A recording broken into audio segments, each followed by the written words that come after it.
We do a lot of work in our practice and in this nonprofit that I help to support around the development of what we call confessional communities.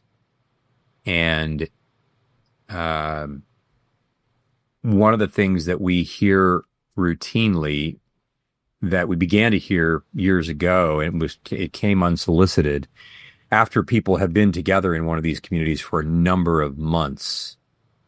We'll hear some version of somebody say, yesterday I had the hardest conversation I've ever had with, fill in the blank. I had to do the hardest thing I've ever had to do, fill in the, whatever it was, fill in the blank. And the reason I could do it is because I saw where every single one of you were in the room. Huh.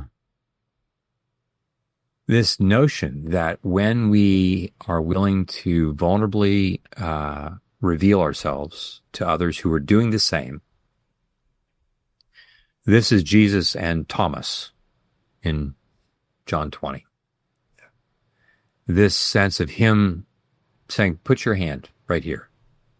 Put your hand right here. And that Jesus wasn't just with Thomas. Jesus was pulling Thomas in to be with him. Hmm. And dude, if I'm Thomas and you've put my hand in your still unhealed wound, first of all, that's weird. Okay? Second of all, it's certainly not comfortable.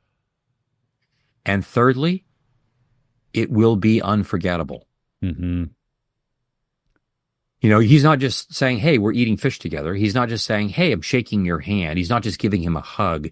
He's going below the skin, as it were, into this wound and saying yeah, I'm bringing you into this is you, this is me. This is where we live together. And it's in these spaces where we have enough time. Again, what you're all are doing in your ministry, where you're creating space for people to have embodied encounters with each other over a period of time that literally allows the brain, allows your presence, for example, and what happens in these confessional communities, it allows my remembered presence of the other, of you, of your tears, of your encouragement, of your empathy that I see and hear in your tears as I tell my story. I take you literally take up residence in the memory neural networks of my brain.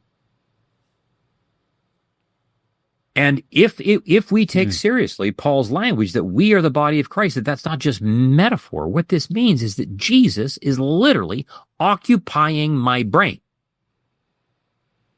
Because you're the body. And you're now going to at some point, it's Jesus shows up at one of the meetings and says, yeah, that was me.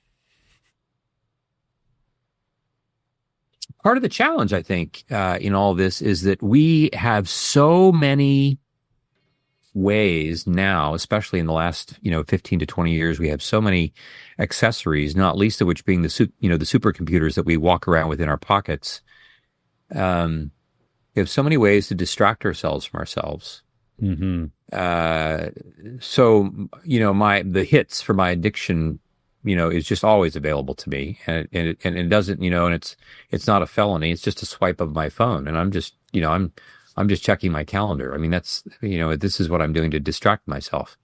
A calendar is now exciting to me because I am too distressed for myself. Yeah. And so there is no question that if we are going to be committed to community, simultaneously, that kind of work in the body of Jesus, in the communities that you all are developing, it is not enough to simply do that. So this is, Hebrews 12, 1 and 2. Therefore, since we have such a great cloud of witnesses, let's run the race set before. But before, what do we have to do? We have to throw off the sin that so easily entangles us. We have to say no.